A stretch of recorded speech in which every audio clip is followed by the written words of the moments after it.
Sebenarnya Mas Gibran ini kan harusnya beliau secara jam terbang itu kan masih jauh dari apa yang kita bayangkan. Jam terbang, terbang secara politik kan beliau cuma di Solo. Beliau itu kalau di Jakarta aja kalau nggak kuat jantungnya, untung jantungnya kuat itu bos. Kalau nggak lewat itu bisa gugur itu. Bisa lewat Pak. Bayangkan ini levelnya nasional, tapi karena jantungnya kuat, ringnya kuat, akhirnya ya. Jadi kalau saya orang tanya kena, bagaimana melihat Mas Gibran? Jadi belajar aja. Kalau memang Prabowo dengan beliau menang, ya itu rezeki. Ya. Tapi kalau kalah ya memang itu ajang beliau untuk belajar. Karena ini politik nasional. Dan namanya anak muda pasti salah. Ya. Kalau nggak salah, kan nggak dapat ilmu. Kalau nggak salah nggak proses. Belajar kan dari kesalahan. Belajar kan dari kesalahan. Ya. Jadi apa yang dilakukan Mas Gibran, walaupun itu dia sengaja, sebenarnya itu hal yang biasa. Tetapi cuma ada di forum itu, memang jangan sampai dianggap biasa juga begitu. Nah, dan Mas Gibran banyak para pengamat dan beberapa orang lah berkomentar bahwa Gibran nggak ada hal yang baru dari semalam, dari narasi-narasi dia itu halnya hilirisasi macam-macam aja. Saya lihatnya begini, mungkin ya inilah konsistensi Mas Gibran dengan Pak Prabowo untuk bangun itu soal tambang hilirisasi lah ya. Nah itu berarti mereka konsennya jadi presiden dan wakil presiden ya itu yang nanti mereka konsen. Jadi masyarakat juga sudah tahu ya ini yang isu ide program ketika kami jadi presiden dan wakil presiden ini. Kami lanjutkan apa yang sudah dilakukan oleh Pak Jokowi dengan Pak Kiai Ma'ruf Amin dan kami lanjutkan yang ini. Silakan masyarakat yang menilai. Ya kan? Soal nanti kalian bilang bagus dan nggak bagus kan? Kalau bagus milih, coblos kami. Kalau nggak bagus ya coblos yang lain, kan masih ada 2 orang. Begitu. Jadi kembali kepada masyarakat. Masyarakat. Tapi ingat juga dalam kesempatan ini di Infosa Official saya sampaikan ke teman-teman owner sekaligus teman-teman Infosa Official bahwa Pilpres ini gini, kita kalau nggak memilih besok-besok kalau presidennya menang siapapun dia, kita nggak boleh marah bos. Kenapa Kena? Karena kita nggak memilih. Ketika kita coblos Pak Anies dan Pak Muhaimin misalnya, besok kalau mereka salah ya wajib kita marah tuh bos. Itu wajib itu. Besok kita coblos Pak Prabowo dengan Gibran, kalau salah ya kita wajib marah.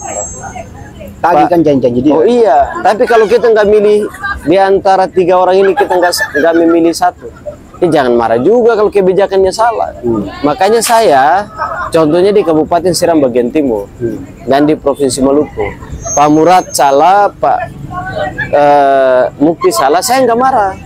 Karena waktu pemilihan saya nggak di sana, saya nggak coblos. Ya, cuma saya ingatin aja, nggak marah. Pak Mahfud tetap konsisten dalam menyampaikan program dan menceritakan pengalaman-pengalaman dia aja.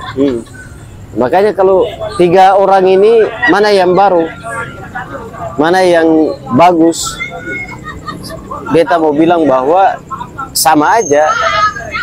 Jadi kalau selama beta lihat debat baik presiden maupun calon presiden, saya nggak ada sesuatu yang baru dari 3 ini.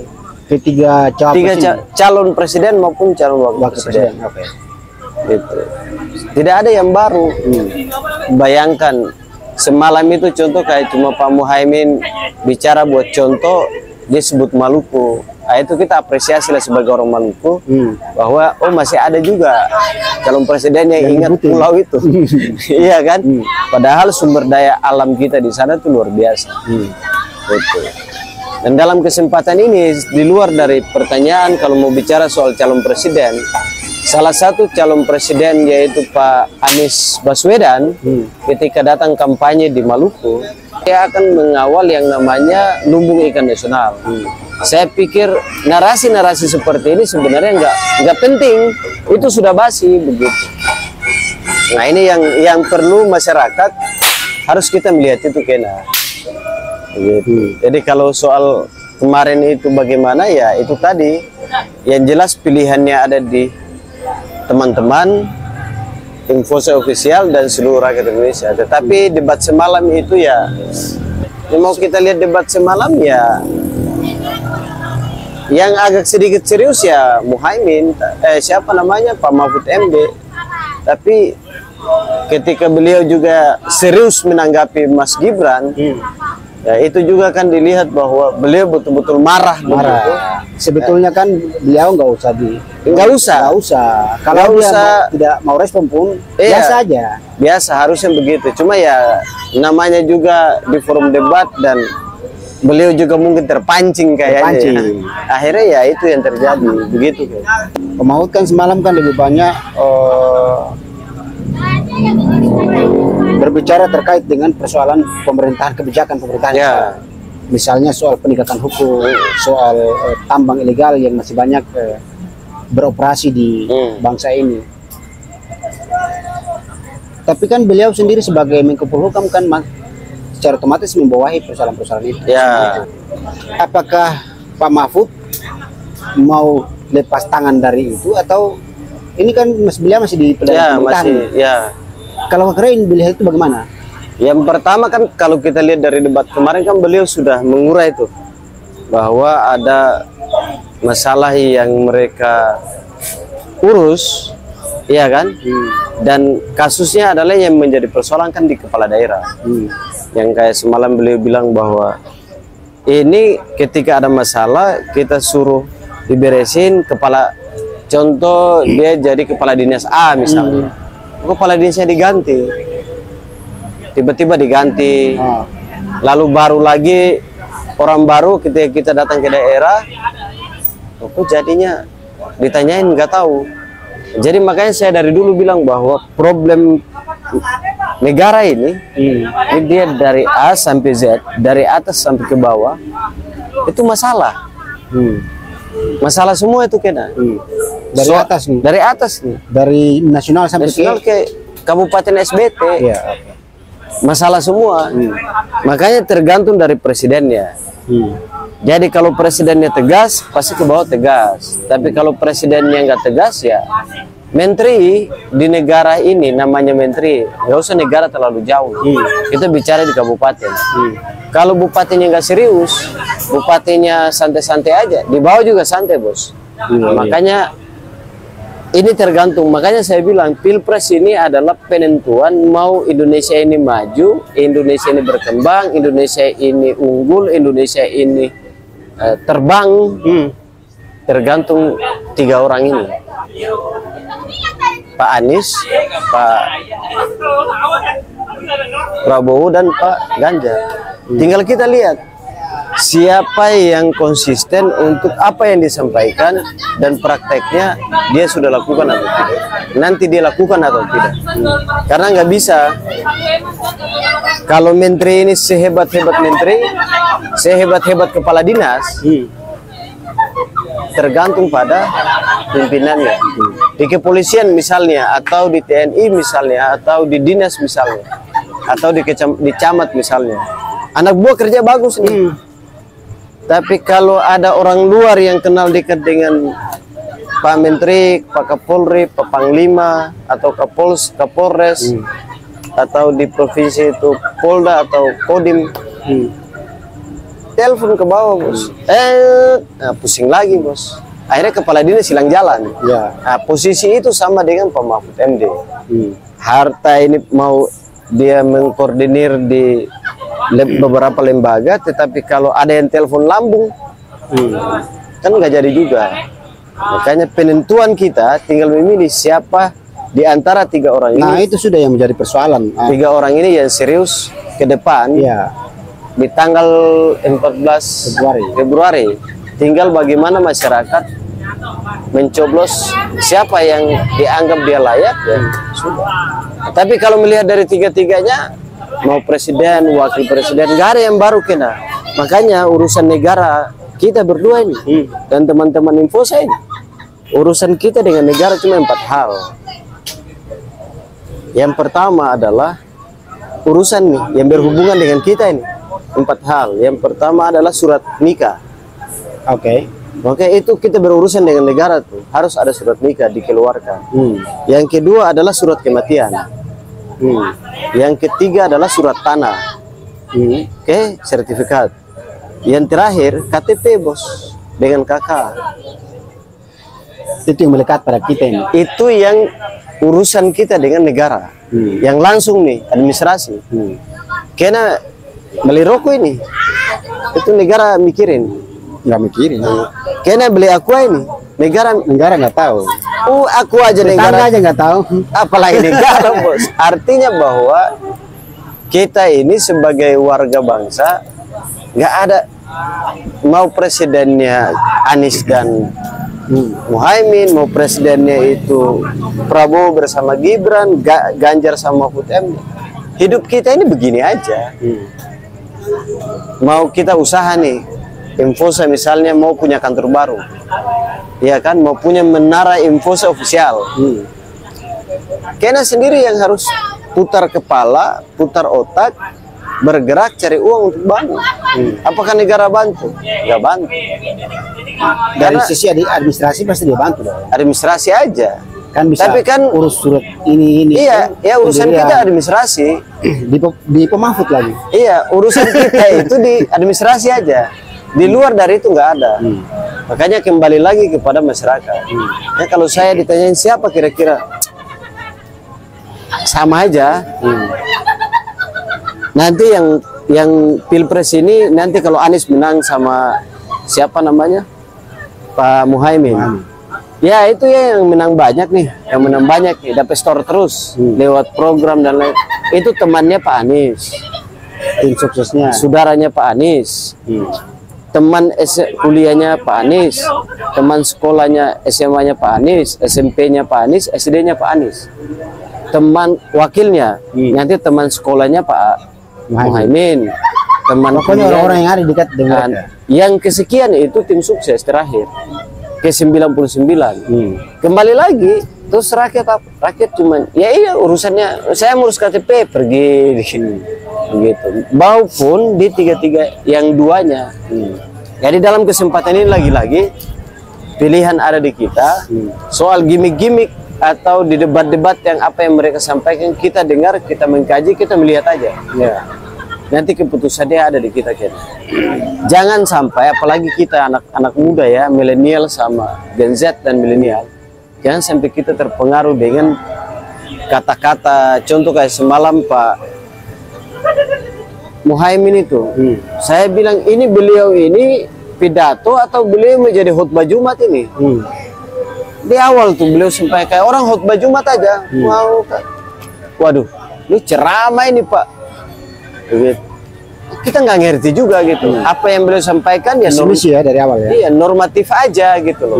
Hal yang biasa, yang itu juga kalau kena calon kepala desa juga kena pasti sampaikan hal yang sama. Gitu. Jadi tidak ada yang spesial dari 3 calon wakil presiden dalam debat itu. Soal Gibran gimmicknya bagaimana? Namanya anak muda, darahnya itu masih mengalir, beliau butuh belajar, dan semua tergantung pada masyarakat mau memilih siapa. Yang jelas sekali lagi kena jangan terpancing dan tergoda oleh kata-kata dan apa yang mereka lakukan. Berkaitan dengan tadi yang KKBR berikan ilustrasi yang soal bawahan, misalnya menteri bekerja lalu kemudian tentu pasti punya bawah atasan ya, dia bekerja untuk bertanggung jawab kepada pimpinan. Seperti yang dikatakan oleh Pak Mahfud tadi malam bahwa banyak hal yang memang disampaikan, tetapi kembali kepada si pimpinan. Keputusannya kan ada di pimpinan. Nah, makanya semalam itu ucapan Pak Mahfud itu ada satu hal yang saya tangkap. Kenapa sehingga sampai hari ini banyak kebijakan-kebijakan termasuk Pak Mahfud sendiri juga sebetulnya juga tidak boleh menyalahkan Pak Jokowi menurut saya ya. Itu terlepas daripada saya tidak berpihak kepada siapa. Kita ini netral ya. Netral. Sebetulnya beliau juga tidak boleh banyak untuk menyalahkan pemerintahan ini karena hari ini beliau masih ada di dalam pemerintahan. Kalau misalnya beliau Pak Mahfud ini terus menyalahkan pemerintahan seolah-olah dia sudah bekerja dan melapor ke atas tapi tidak ada kebijakan oleh pimpinan, Ya. Pak Mahfud sendiri juga harus tahu bahwa presiden hari ini adalah sebatas petugas partai. Itu Pak Mahfud harus tangkap itu. Ya. Terus Presiden hari ini itu adalah sudah diketahui oleh seluruh masyarakat. seluruh masyarakat di Indonesia. Pak Mahfud sudah bekerja sebagai menteri, pembantunya presiden, Ya. melapor ke Pak Jokowi sebagai pimpinan. Tetapi Pak Mahfud sendiri juga harus sadar bahwa ternyata Pak Jokowi itu hanya sebatas petugas partai. Ya. Kebijakan-kebijakan yang memang sangat urgent juga tidak bisa diputuskan oleh seorang presiden karena dia hanya menjalankan tugas-tugas partai.